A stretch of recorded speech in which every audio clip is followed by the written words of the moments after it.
Guys, welcome back to my channel. ഇന്ന് ഞാൻ വന്നിരിക്കുന്നത് വെച്ചാൽ വണ്ടിയുടെ മെയിൻ്റെനൻസും കാര്യങ്ങളൊക്കെ കുറിച്ചുള്ള ഒരു റിവ്യൂ ആണ്.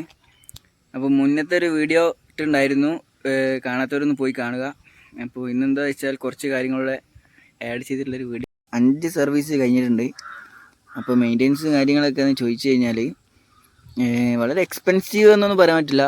എന്തായാലും ഒരു പ്രീമിയം ഉള്ള ബൈക്ക് എന്നുള്ള നിലയിൽ ഓയിൽ ചേഞ്ചിങ്ങും കാര്യങ്ങളൊക്കെ അത് സാധാരണ വണ്ടീനായിട്ട് ഒരു ചെറിയൊരു വ്യത്യാസമുണ്ട്. എങ്കിലും നമുക്ക് അധികം മെയിൻ്റെനൻസ് നമുക്ക് താങ്ങാവുന്ന രീതിയിലുള്ളതൊക്കെ തന്നെയാണ്.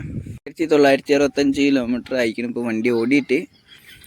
അപ്പോൾ ചെയിനിൻ്റെ ഭാഗത്ത് നിന്നുള്ള പണി തുടങ്ങിയിരിക്കുന്നത് അത് വൺ സൈഡായി തുടങ്ങി. അപ്പോൾ 16,000 ഈ ഒരു കിലോമീറ്റർ വരെ ഞാൻ വണ്ടി വാങ്ങിയിട്ടുള്ള ആ ചെയിൻ തന്നെയാണ് യൂസ് ചെയ്തത്.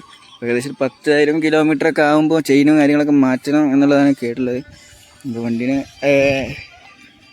ചെയിനും കാര്യം 10,000 കിലോമീറ്റർ ആകുമ്പോൾ ചെയിൻ ചേഞ്ച് ചെയ്യേണ്ടതാണ്. അപ്പോൾ എന്താണെന്ന് വെച്ചാൽ വണ്ടി ഇതാ ഇപ്പോൾ ഒരു ഏകദേശം 2 ആഴ്ചയിലെടുത്തായിട്ട് ചെയിന് വൺ സൈഡായി കളിക്കാൻ തുടങ്ങിയിട്ടുണ്ട്. അപ്പം ചെയിൻ ലൂബ് ചെയ്യണം, ചെയിൻ ചേഞ്ച് ചെയ്യാനൊക്കെ അയക്കുന്നത്. നമ്മളെ വണ്ടീൻ്റെ എക്സോസ്റ്റ് സൗണ്ട് ഒന്ന് നമുക്ക് കേൾക്കാം.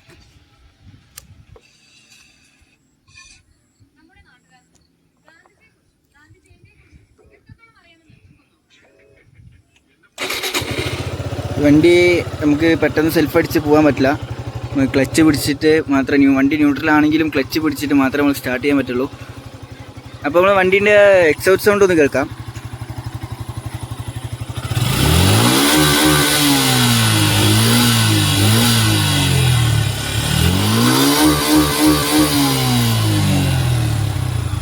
വണ്ടി അതായത് സൈലൻസർ അധികം ലൗഡൊന്നും അല്ല, എങ്കിലും എന്താ പറയുക എന്ന് വെച്ചാൽ ഓവർ സൈലൻറ്റും അല്ല, ഒരു നോർമൽ വണ്ടി ഇതുമാതിരി തന്നെ. പക്ഷേ എന്താ വെച്ചാൽ നമ്മൾ ഈ ഒരു വണ്ടി നമ്മളൊരു RPM കയറൂലേ, ആ ഒരു സമയത്ത് ഒരു പ്രത്യേക സൗണ്ട് ഉണ്ട്. വണ്ടി അത്യാവശ്യം കുഴപ്പമില്ലാത്ത രീതിയിൽ തന്നെ സൗണ്ട് കാര്യങ്ങളൊക്കെ ഉണ്ട്.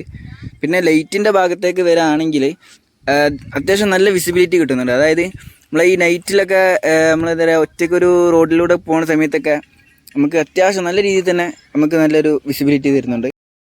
വണ്ടിയുടെ മൈലേജ് എന്ന് പറഞ്ഞു കഴിഞ്ഞാൽ എനിക്കിപ്പോൾ സിറ്റിയിലൊക്കെ ആവുന്ന സമയത്ത് നമുക്ക് 40-45 രീതിയിലുള്ള ഒരു ഇതിലൊക്കെ കിട്ടുന്നുള്ളൂ. കമ്പനി 55-60 എന്നൊക്കെയാണ് പറയുന്നത്. പക്ഷെ എന്തായാലും അതൊന്നും കിട്ടില്ല. നമ്മൾ ഹൈവേയിലൊക്കെ പോകുന്ന സമയത്ത് എന്ന് പറഞ്ഞു കഴിഞ്ഞാൽ ഏകദേശം 50-55 ലെവലിൽ കിട്ടുന്നതാണ്. വണ്ടിയുടെ മുകളിൽ കയറിയിരുന്നാൽ നമുക്ക് എന്താ പറയുക പെട്ടെന്നൊരു മാറ്റം അറിയണമെന്നുണ്ടെങ്കിൽ ഒരു സ്പ്ലെൻഡർ അതുപോലെ തന്നെ ഒരു നാക്ഡ് ബൈക്ക് യൂസ് ചെയ്യുന്ന ഒരാളാണെന്നുണ്ടെങ്കിൽ പെട്ടെന്ന് ഈ ഒരു വണ്ടി ഓടിക്കുന്ന സമയത്ത് നമുക്ക് അതിൻ്റെ ഒരു മാറ്റം നമുക്ക് അറിയാൻ പറ്റും. അത്യാവശ്യം ഒരു വീതിയുള്ളൊരു പോലെ നമുക്ക് തോന്നും. പിന്നെ അത് നമ്മൾ യൂസ് ചെയ്ത് നമുക്ക് ഒരു ഫ്രണ്ട്ലി ആയിട്ട് വരും. പക്ഷേ എങ്കിൽ നമ്മൾ ഫസ്റ്റ് ടൈൽ കയറിയിരിക്കുമ്പോൾ നമുക്ക് ഓവർ ഒരു എന്താ പറയുക അത്യാവശ്യം ഒരു വീതിയുള്ള പോലെ തോന്നും. നമുക്കൊരു ചെറിയൊരു ഇടവഴി വരാണെങ്കിലൊക്കെ നമുക്ക് അതിൽ കൂടെ കൊണ്ടുപോകാൻ പറ്റുമോ ഇല്ലേ എന്നുള്ളൊരു ഇത് വരും. പക്ഷെ വണ്ടി സെയിം ഒക്കെ തന്നെയാണ് ഏകദേശമൊക്കെ. പക്ഷെ എന്താ വെച്ചാൽ നമ്മൾ കയറിയിരിക്കുമ്പോൾ ആ കിറ്റിൻ്റെ ആ ഒരു ഭാഗം ഉണ്ടല്ലോ, വണ്ടിയുടെ മുകളിൽ ഇരിക്കുന്ന സമയത്ത് ഈ ഒരു 2 ഭാഗം അത്യാവശ്യം നല്ല വീതിയുള്ള പോലെ ഉണ്ട്. മുകളിൽ ഇരുന്ന് കഴിഞ്ഞാൽ അത്യാവശ്യം വ്യൂ ഉള്ള മിറർ തന്നെയാണ്. എന്ന് വെച്ചാൽ അധികം മിറർ ഓവർ വ്യൂ ഒന്നുമില്ല, പക്ഷെ എന്തെങ്കിലും നമുക്ക് അത്യാവശ്യം നല്ല രീതിയിൽ തന്നെ കാണാൻ പറ്റുന്നൊരു മിററാണ്. പിന്നുള്ള ഒരു കാര്യം എന്ന് പറഞ്ഞു കഴിഞ്ഞാൽ വണ്ടീൻ്റെ ഹെഡ്ലൈറ്റിൻ്റെ ഭാഗത്തേക്കാണ്. അതിൻ്റെ എന്താ പറയുക നമ്മൾ ഈ ഒരു വണ്ടി ഒരു ദൂരെ നിന്നൊക്കെ വരുന്ന സമയത്ത് എന്ന് പറഞ്ഞു കഴിഞ്ഞാൽ ഏതോ ഒരു വലിയ പ്രീമിയം ബൈക്കൊക്കെ വരുന്ന പോലെയാണ് നമുക്ക് തോന്നുക, ഫീൽ ചെയ്യുക. പക്ഷെ എന്താ വെച്ചാൽ അതിൻ്റെ ഒരു ഷോക്ക് കൊണ്ടായിരിക്കും മിക്കവാറും അത് എതിരെ വരുന്ന വാഹനങ്ങളുടെ കണ്ണിലേക്ക് അടിക്കുന്ന ഒരു പോലെ തോന്നുന്നുണ്ട്. അത് ജസ്റ്റ് ഞാൻ കാണിച്ചു തരാം.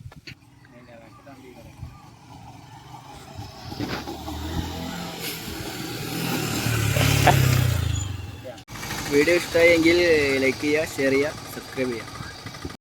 ഇന്നത്തെ വീഡിയോ ഇത്രയൊക്കെ തന്നെ ഉള്ളൂ. അപ്പോൾ പുതിയൊരു വീഡിയോ ആയിട്ട് വരുന്നത് വരെ എല്ലാവർക്കും ഗുഡ് ബൈ.